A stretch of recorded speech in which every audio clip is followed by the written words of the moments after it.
नमस्कार दोस्तों, मेरा नाम है अलेक्स हूं। आपका स्वागत है आपके अपने चैनल बिहार टेक में। दोस्तों, आज की इस वीडियो में हम लोग जानने वाले हैं कि आप लोग अपना 11th का रजिस्ट्रेशन फॉर्म कैसे खुद से ही फिल कर पाएंगे बिना कोई गलती के। तो आप लोग इस वीडियो को अच्छे से अंत तक देखिए। मैं आप लोगों से प्रॉमिस करता हूं कि अगर ये वीडियो आप लोग 5 मिनट तक अच्छे से देखते हैं बिना स्किप किए हुए, तो आप लोग अपना रजिस्ट्रेशन फॉर्म अच्छे से फिल कर पाएंगे। ठीक है, और मैं ऐसा इसलिए बोल रहा हूँ क्योंकि यह 11th का रजिस्ट्रेशन फॉर्म में बहुत कुछ निर्भर करता है। क्योंकि अगर आप लोगों ने 11th का रजिस्ट्रेशन फॉर्म फिल करने में थोड़ी सी भी गलती कर दी ना, मीन्स की मान लेते हैं कि अगर आप लोगों ने सब्जेक्ट चुनने में गलती कर दिया, तो आप जो यहाँ सब्जेक्ट चुनोगे ना, आपके 12th में भी वही सब सब्जेक्ट हो जाएंगे। तो इसलिए मैं बोल रहा हूँ कि आप लोग इस वीडियो को अच्छे से देखें बिना स्किप किए हुए।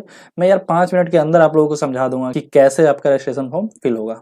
तो चलिए बिना वक्त गवाए हुए वीडियो को शुरू करते हैं। जैसा कि आप लोग देख सकते हैं कि यहाँ पर 11th का रजिस्ट्रेशन फॉर्म है। ये जो रजिस्ट्रेशन फॉर्म है ये साइंस का रजिस्ट्रेशन फॉर्म है। पिछले वीडियो में मैंने आर्ट्स का फॉर्म कैसे फिल होता है उस पर मैंने वीडियो बना रखा है। तो अगर आप लोग आर्ट्स का फॉर्म फिल करना चाहते हो तो आप लोग वो देख लीजिएगा। हालांकि ऐसा कुछ है नहीं, आर्ट्स हो या साइंस हो या कॉमर्स सभी एक जैसा ही फिल होता है। तो ऐसा कुछ भी नहीं, बस सब्जेक्ट चुनने के समय थोड़ा सा चेंजेस होता है। बाकी फॉर्म जो है वही सेम भराता है, चाहे आर्ट्स का हो या फिर साइंस का या फिर कॉमर्स का। और ये फॉर्म जो होगा, जिसमें आपका पहला जो पेज होगा, इसमें आपका पूरा फिल ही होगा, जिसमें आपका नाम, पिता का नाम, माता का नाम, डेट ऑफ बर्थ, आपने मैट्रिक कब पास किया, मैट्रिक में क्या रोल नंबर था, ये सभी डिटेल पहला पेज में आपका पहले से ही होता है। आपका फोटो भी होगा। ठीक है, पहला पेज में ज्यादा कुछ भरने की जरूरत है नहीं। आप लोग थोड़ा सा स्क्रॉल करते हुए नीचे आएंगे ना, तो यहाँ पर आप लोगों को दिख जाएगा ये 15 नंबर पॉइंट। ये 15 नंबर जो पॉइंट है, यहाँ पर आपसे आप लोगों से पूछा है नेशनलिटी। तो नेशनलिटी में आप लोग यहाँ पर इंडियन फिल कर दीजिएगा। ठीक है, तो इंडियन यहाँ पर फिल कर दीजिएगा।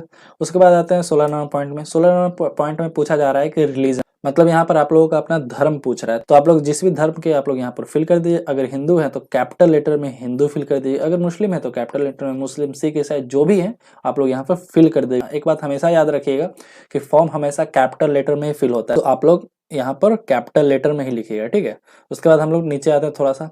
ये दूसरा पेज है हमारे सामने। ठीक है, ये दूसरा पेज है। यहाँ पर आप लोग को मैं थोड़ा सा और जूम करके दिखा देता हूँ।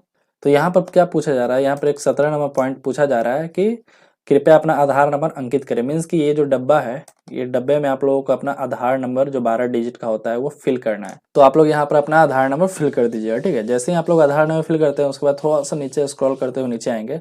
यहाँ पर 18 नंबर पॉइंट आप लोग देख सकते हैं। ये 18 नंबर पॉइंट यहाँ पर देख सकते हैं कि सिग्नेचर ऑफ स्टूडेंट। लेकिन सिग्नेचर किसको करना है और किसको नहीं करना है, मैं आप लोगों को पहले ये क्लियर कर देता हूँ। यहाँ पर सिग्नेचर वो बच्चे करेंगे ना जो यहाँ पर अपना आधार नंबर नहीं डालेंगे, मीन्स कि उनके पास आधार कार्ड नहीं है, वही बच्चे यहाँ पर सिग्नेचर करेंगे। अथवा जो यहाँ पर भर देंगे अपना आधार नंबर, तो उनको यहाँ पर सिग्नेचर करने की कोई जरूरत नहीं है। उसके बाद हम लोग आते हैं 19 नंबर पॉइंट में। 19 नंबर पॉइंट में क्या पूछा जा रहा है, area where the institution is situated, मतलब कि आपका जो स्कूल या कॉलेज है वो अर्बन क्षेत्र में है या फिर रूरल क्षेत्र में। तो अर्बन क्षेत्र कहने का मतलब है कि शहरी या फिर ग्रामीण।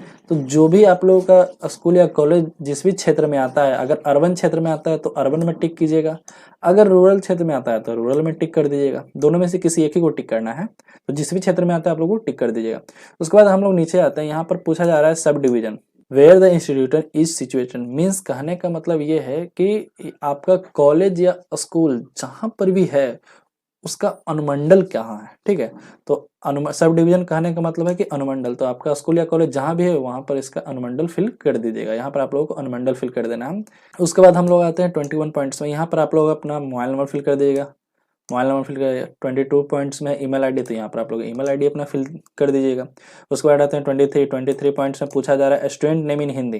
तो यहाँ पर आप लोग अपना नाम लिख लीजिएगा, हिंदी में लिखना है। ध्यान रखिएगा हिंदी में बोल रहा है तो आप लोग को हिंदी में डालना है। उसके बाद अपने माता का नाम हिंदी में, तो यहाँ पर इस डब्बे में माता का नाम हिंदी में। और 25 में पूछा जा रहा है फादर्स नेम इन हिंदी, मतलब अपने पिता का नाम हिंदी में लिखना है। ध्यान रखिएगा ये तीनों डब्बे में हिंदी में ही लिखना है, ऐसा नहीं कि इंग्लिश में भर दीजिएगा। साफ साफ बोला जा रहा है कि इन हिंदी इन हिंदी इन हिंदी, मतलब कि आप लोगों का अपना नाम, अपने माता का नाम और अपने पिता का नाम हिंदी में फिल करना है, इंग्लिश में नहीं। उसके बाद हम लोग आते हैं 26 पॉइंट में स्टूडेंट्स एड्रेस। यहाँ पर आप लोग अपना एड्रेस फिल कर दीजिएगा। उसके बाद हम लोग आते हैं 27 नंबर पॉइंट में मैरिटल स्टेटस, मतलब कि शादीशुदा है या फिर अविवाहित है, अनमैरिड है। तो अगर शादीशुदा है तो ज्यादातर बच्चे तो अनमैरिड ही होंगे, तो अनमैरिड में टिक कर दीजिएगा। अगर आपका शादी हो रखा है तो मैरिड में टिक करिएगा। उसके जस्ट इधर आप लोग देखिएगा तो if married right the married in the box, मतलब कि अगर मैरिड अगर आप लोगों ने टिक किया है तो यहाँ पर कैपिटल लेटर्स में मैरिड इधर फिल कर दीजिएगा। और अगर अनमैरिड टिक किया है तो कैपिटल लेटर्स में अनमैरिड को इधर फिल कर दीजिएगा, ठीक है। उसके बाद हम लोग नीचे आते हैं थोड़ा सा। उसके बाद यहाँ पूछा जा रहा है 28 पॉइंट्स में कि स्टूडेंट्स बैंक अकाउंट नंबर, मतलब यहाँ पर आप लोग अपना बैंक अकाउंट नंबर दे दीजिएगा। स्टार लगा हुआ है, ठीक है, तो आप दे दीजिएगा। तो यहाँ पर आप लोग अपना बैंक अकाउंट दे दीजिएगा। आपका बैंक एंड ब्रांच नेम, इस डब्बे में ब्रांच कहाँ है और बैंक का क्या नाम है, वो दोनों चीज़ यहाँ पर आपको फिल करना है, ठीक है। और इस डब्बे में आप लोगों को आईएफएससी कोड, मतलब कि आपका बैंक का जो आईएफएससी कोड है वो आपको यहाँ पर फिल कर देना। तो ये तीनों चीज़ में आप लोग अपना बैंक का डिटेल दे दीजिएगा, आपको पासबुक में मिल जाएगा ये सभी डिटेल, तो आप लोग यहाँ पर फिल कर दीजिएगा।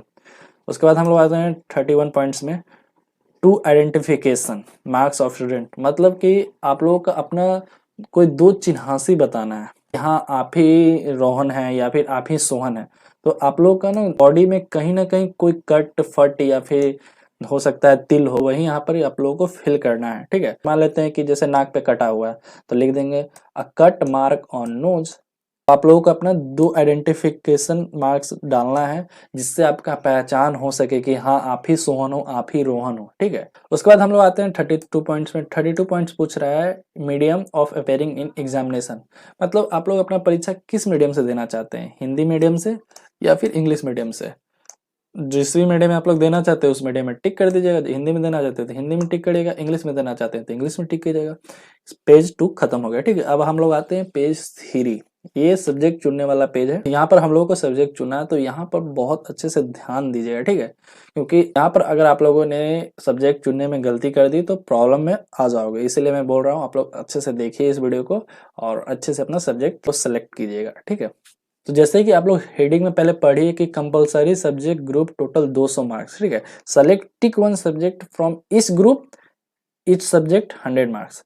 पहले यहाँ पर अच्छे से पढ़िए कि कहना क्या चाह रहा है कि ये देखिए ये दो ग्रुप दिया हुआ है, ग्रुप 1 और ग्रुप 2। तो ये दोनों जो ग्रुप होने वाले हैं ये टोटल 200 मार्क्स के होंगे, टोटल 200 मार्क्स के होंगे। और एक ग्रुप 100 मार्क्स का और एक ग्रुप 100 मार्क्स का। कहना ये चाह रहा है कि कंपलसरी सब्जेक्ट ग्रुप 100 मार्क्स, मतलब कि आपको इन दोनों में से किसी एक ही को सिलेक्ट करना है। ऐसा नहीं कि आपका हिंदी इंग्लिश है तो यहाँ पर टक टक दोनों में टिक कर दिए, ऐसा नहीं है। अगर आप लोगों ने यहाँ पर इंग्लिश में सिलेक्ट किया है तो आप लोगों को ना दूसरे सब ग्रुप में आना है। उसके बाद यहाँ पर जो हिंदी दिख रहा है यहाँ पर हिंदी में सिलेक्ट करना है, ठीक है। ऐसा नहीं कि हिंदी यहाँ पे दिख रहा है तो यहाँ भी मार देते हैं, ठीक नहीं। यहाँ पर आप लोगों को एक सब्जेक्ट चुनना है और दूसरा सब्जेक्ट यहाँ पर चुनना है। ऐसा इसलिए होता है कि जैसे मान लेते हैं कि कोई हिंदी ना लेकर उर्दू लेना चाहता हो तो उर्दू में सिलेक्ट कर सकता है, या फिर हो सकता है कि उनको संस्कृत लेने की इच्छा हो तो वो संस्कृत ले सकता है। तो इसीलिए आप लोग एक सब्जेक्ट इधर चुनिएगा और एक सब्जेक्ट अपना इधर चुनिएगा। तो हो गए टोटल दोनों 200 मार्क्स के, ठीक है, क्लियर है। ये कंपलसरी सब्जेक्ट पूरे 200 नंबर के होते हैं, ठीक है। उसके बाद हम लोग थोड़ा सा नीचे आएंगे, ये elective subject group total 300 marks, ठीक है। ये 300 मार्क्स का होने वाले हैं। आप लोग ये जो डब्बा है आप लोग ये ग्रुप देख रहे हैं ये टोटल 300 ग्रुप का है, जिसमें से आप लोगों का जो भी सब्जेक्ट हो उसके सामने आप लोग टिक कर दीजिएगा। हाँ लेकिन एक बात ध्यान रखिएगा, आपके 3 ही सब्जेक्ट को टिक करना है। ऐसा नहीं है कि 5 सब्जेक्ट तो 5 में टिक कर दिए, ऐसा नहीं है। अगर आपका फिजिक्स है तो फिजिक्स के सामने टिक कर दीजिएगा, केमिस्ट्री है तो केमिस्ट्री के सामने टिक कर दीजिएगा, अगर बायोलॉजी है तो बायोलॉजी के सामने टिक कर दीजिएगा, अगर बायोलॉजी नहीं है मैथ है तो मैथ के सामने टिक कीजिए। इसमें आप लोग सिर्फ 3 ही सब्जेक्ट को टिक कर सकते हैं। अगर बायो है तो बायो में टिक कीजिएगा, अगर मैथमेटिक्स है तो मैथमेटिक्स में टिक कीजिएगा। उसके बाद हम लोग थोड़ा सा नीचे आएंगे, additional subject group 100 marks. Additional subject 100 marks का होता है, ठीक है। जैसे कि मान लेते हैं कि यहाँ पर बायोलॉजी जो लिए हैं वो एक्स्ट्रा में मैथ लिए भी रहते हैं बच्चे, ठीक है। तो अगर आप लोगों ने एडिशनल सब्जेक्ट ले रखा है तो उसी के सामने आप लोगों को टिक कर देना है। अगर यहाँ पर बायोलॉजी है तो यहाँ पर मैथमेटिक्स में टिक कर दीजिएगा। अगर यहाँ पर मैथमेटिक्स लिए हुए हैं और बायो आपका एक्स्ट्रा है तो आप लोग यहाँ पर बायो पर टिक कर दीजिएगा, ठीक है। एडिशनल सब्जेक्ट 100 मार्क्स का होता है, मतलब कि आप लोग इस पूरे ग्रुप में से एक सब्जेक्ट को टिक कर सकते हो अगर आप लोगों ने लिया है। अगर नहीं लिया है तो आप लोगों को टिक करने की कोई ज़रूरत नहीं है। आप लोगों का 5 सब्जेक्ट ऑलरेडी ऊपर हो चुका है, ठीक है। जैसे कि 2 सब्जेक्ट आप लोगों ने यहाँ सेलेक्ट किया और 3 सब्जेक्ट यहाँ, तो टोटल 5 सब्जेक्ट हो चुके हैं। अगर एडिशनल लिया है तभी इसको सेलेक्ट कीजिएगा, नहीं तो नहीं कीजिएगा कुछ भी। उसके बाद हम लोग नीचे आते हैं, ये लास्ट पेज है, ठीक है। यहाँ पर ये पूछ रहा है वोकेशनल ट्रेड ग्रुप 100 मार्क्स, ठीक है। ये आप लोग थोड़ा सा नीचे स्क्रॉल करेंगे, ये जो है वोकेशनल कोर्स है जो 100 मार्क्स के हैं। अगर आप लोगों के स्कूल या कॉलेज में वोकेशनल कोर्स होता है तभी आप लोग इसको सेलेक्ट कीजिएगा, नहीं तो नहीं कीजिएगा। जैसे कि मान लेते हैं कि अगर आपके स्कूल में सिक्योरिटी का, ब्यूटिशियन का, ऑटोमोबाइल का, टूरिज्म का, इलेक्ट्रॉनिक्स का, आईटी का कुछ भी अगर ऐसा वोकेशनल कोर्स होता है आपके स्कूल या कॉलेज में, तभी आप लोग इसको सेलेक्ट कीजिएगा अगर लेना चाहते हैं तब। ठीक है, पहले तो पता कीजिएगा कि होता है कि नहीं हमारे स्कूल या कॉलेज में। अगर होता है तो आपका इच्छा है कि नहीं, अगर इच्छा है तभी टिक कीजिएगा एक ही सब्जेक्ट को, लेकिन टिक कीजिएगा, ऐसा नहीं है कि 2 सब्जेक्ट 100 मार्क्स का है, मतलब कि एक ही सब्जेक्ट आप लोग टिक कर सकते हैं।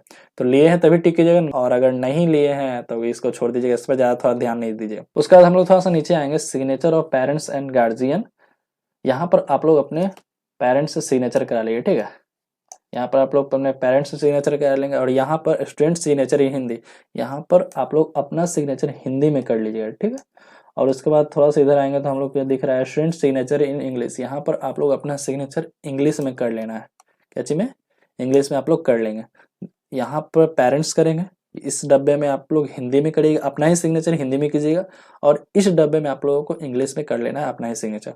उसके बाद थोड़ा सा नीचे आते हैं, ये प्रमाणित किया जाता है, पढ़ लीजिएगा, ऐसा कुछ है नहीं इसमें। इस डब्बे में आप लोग अपने स्कूल या कॉलेज में जाइएगा और वहां पर अपने प्रिंसिपल से यहाँ पर साइन करवा लीजिएगा। ठीक है, यहाँ पर प्रिंसिपल का सिग्नेचर होगा। फॉर्म को सबमिट करने से पहले ध्यान दीजिएगा जो भी आप लोगों ने फिल किया वो सभी डिटेल सही है ना, एक बार क्रॉस चेक जरूर कर लीजिएगा। अगर आपको लगता है कि हाँ मेरे द्वारा दी गई सभी डिटेल सही है, तभी फॉर्म को सबमिट कर दीजिएगा। ठीक है, 11th का रजिस्ट्रेशन फॉर्म में आपको कितने पैसे लेंगे इस पर ऑलरेडी मैंने वीडियो बना रखा है, तो अगर वो वीडियो आप लोगों ने नहीं देखा है तो वो वीडियो जाकर आप लोग देख लीजिएगा, इससे आपको पता चल जाएगा कि आप लोगों का कितना फीस लगेगा। आई होप कि ये वीडियो आप लोगों को अच्छा लगा। अगर ये वीडियो आप लोगों को अच्छा लगा ना तो प्लीज यार इस वीडियो को लाइक करें, शेयर करें, और बिहार बोर्ड के लेटेस्ट अपडेट, मतलब कि छोटी से छोटी अपडेट के लिए भी ना हमारे चैनल को सब्सक्राइब कर ले। मिलते हैं नेक्स्ट वीडियो में, तब तक के लिए जय हिंद, वंदे मातरम।